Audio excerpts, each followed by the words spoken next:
Aquella mañana de sol abrasador, cuando el canto del zorzal aún resonaba entre los cafetales de basuras, el destino de Domingos estaba sellado sin que él lo supiera, porque así fue como Mariana había puesto los ojos en él, con un hambre que ninguna oración del padre Honorio podría aplacar. Y si esta historia te atrapa el corazón, deja tu me gusta y suscríbete para no perder el próximo capítulo, porque lo que viene ahora hará temblar tu alma.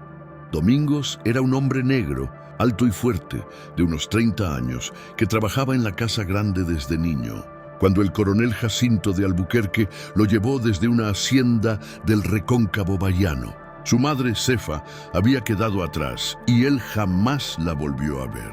En la casa de los Albuquerque, Domingos aprendió a leer a escondidas con la hija mayor de los patrones, la señorita Isaura, que tenía un corazón manso y le gustaba enseñar las letras a los esclavos cuando el padre no estaba cerca.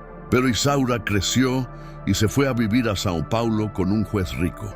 Y Domingos se quedó solo con sus libros escondidos debajo del colchón de paja. El coronel Jacinto era un hombre de trato duro, pero justo dentro de lo que la época permitía. No golpeaba a los esclavos sin motivo y les daba comida suficiente para que pudieran trabajar sin desmayarse. Sin embargo, su esposa, doña Mariana, era una criatura de otra índole. Había venido de Río de Janeiro a los 18 años, una joven hermosa de cabellos negros y ojos felinos, casada con Jacinto por un arreglo familiar. Él ya viudo y 20 años mayor, y ella, desde el primer día, sintió el peso del tedio y de la soledad en aquella hacienda perdida entre montañas. Mariana pasaba los días bordando en la veranda, leyendo novelas francesas que mandaba traer desde la corte y observando a los esclavos trabajar en el patio. Y fue así como empezó a fijarse en Domingos, en la forma en que cargaba los sacos de café sobre su espalda ancha, en el sudor que le corría por el pecho cuando se quitaba la camisa bajo el sol del mediodía, en los músculos que se dibujaban bajo su piel oscura como bronce pulido. El deseo que nació en ella era prohibido por todas las leyes divinas y humanas. Pero Mariana no era mujer que se doblegara fácilmente ante los mandamientos. Y cuanto más intentaba apartar esos pensamientos, más la consumían como fuego sobre paja seca. El coronel Jacinto pasaba largas temporadas en Basouras, ocupado con negocios. Veces se quedaba semanas enteras en la ciudad, atendiendo asuntos del cabildo y la venta del café. Y era en esas ausencias cuando Mariana sentía que la tentación crecía como mala hierba en su corazón. Una noche de luna llena, cuando el coronel llevaba 15 días fuera, Mariana mandó llamar a Domingos a la Casa Grande. Dijo que necesitaba que arreglara una ventana de su cuarto que no cerraba bien. Domingos subió las escaleras con el corazón apretado, porque sabía que no había ninguna ventana rota. Él mismo había revisado todas las cerraduras la semana anterior. Cuando entró en el cuarto de la señora, ella estaba con un camisón blanco, el cabello suelto cayendo sobre los hombros y una botella de vino de Oporto sobre la mesita de noche. «Domingos, arregla esa ventana para mí», dijo con voz suave, señalando una ventana que abría y cerraba perfectamente.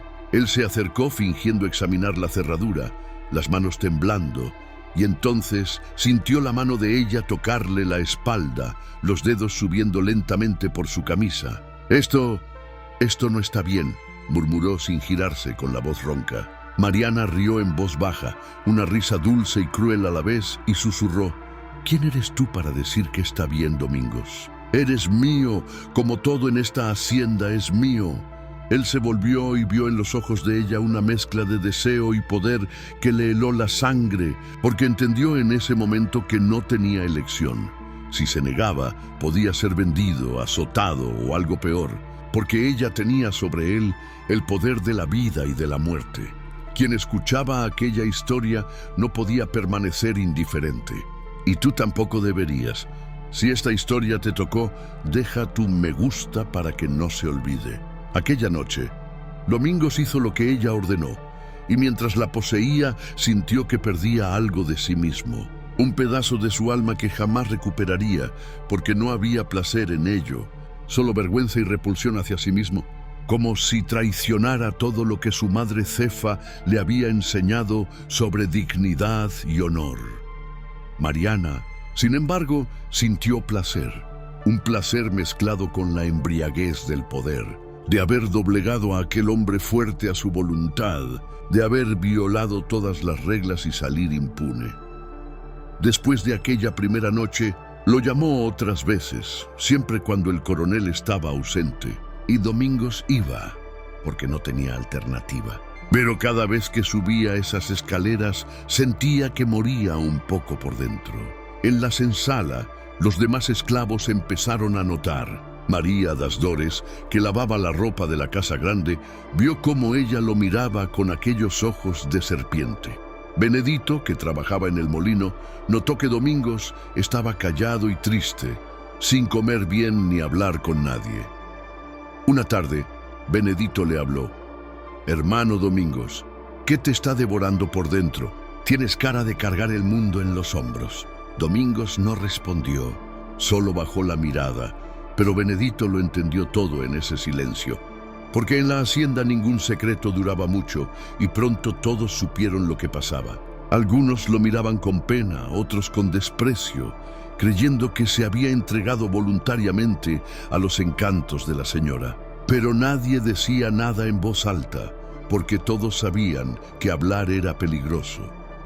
Lo peor vino cuando el coronel Jacinto regresó de uno de sus viajes, y doña Mariana siguió llamando a Domingos, ahora con más cuidado, eligiendo las horas en que el marido estaba en el cafetal o en la villa.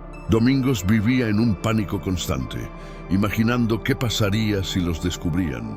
Sabía que, aun siendo víctima, sería él quien recibiría el castigo. Tal vez la muerte, mientras ella, como mucho, recibiría una reprimenda. Entonces pensó en huir, reunir sus pocas cosas y desaparecer por el monte, ir a los quilombos de la sierra de Mantiqueira, de los que tanto se hablaba.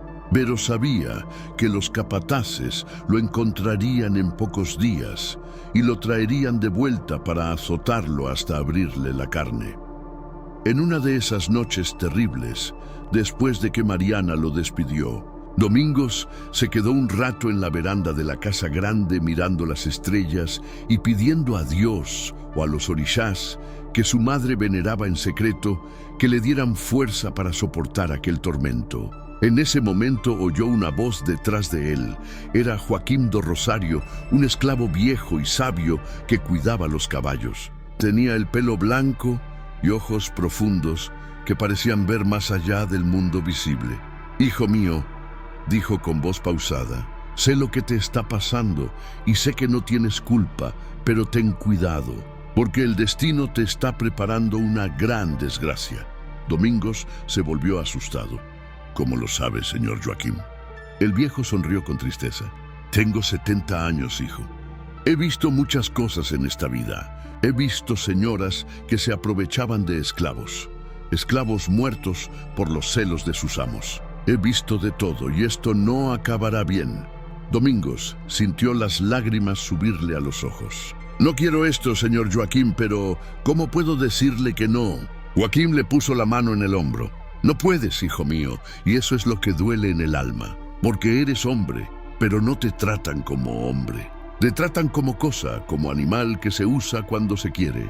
Ambos quedaron en silencio, escuchando el canto de los grillos y el viento mecer las hojas de los cafetales. Hasta que Joaquim dijo: «Reza, hijo, reza a tus ancestros para que te protejan, porque se avecina una gran tormenta». Y tenía razón, porque 3 semanas después, Mariana descubrió que estaba embarazada. Aunque el coronel Jacinto creyó que el hijo era suyo, pues todavía visitaba el lecho de su esposa de vez en cuando, Mariana sabía la verdad en el fondo de su corazón. Sabía que aquel niño podía nacer con rasgos que lo delatarían todo. El miedo la consumió. Dejó de llamar a Domingos, comenzó a evitarlo e incluso pensó en hacerlo desaparecer de la hacienda, venderlo a algún traficante de esclavos que lo llevara lejos. Domingos notó el cambio y sintió un alivio inmenso, como si se hubiera liberado de una prisión. Pero el alivio duró poco, porque una tarde el coronel Jacinto lo llamó a su despacho y, por el semblante serio del patrón, supo que algo terrible iba a suceder. «Domingos», dijo el coronel con voz fría, «me contaron unas historias sobre ti y mi esposa. Historias que no quiero creer, pero que debo investigar». Domingos sintió el suelo desaparecer bajo sus pies. La boca se le secó, el corazón se le aceleró. «Señor, yo nunca falté el respeto a la señora, lo juro por el alma de mi madre». El coronel lo observó con aquellos ojos de acero. «Entonces, ¿por qué ella anda nerviosa? ¿Por qué tú andas escondido? ¿Por qué María das Dores te vio salir de su cuarto de noche?» Domingos no supo qué responder. Cualquier palabra podía ser su sentencia de muerte. Permaneció callado, con la mirada baja y las manos temblando.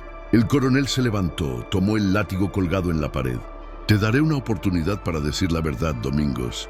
Y dependiendo de lo que digas, decidiré qué hacer contigo».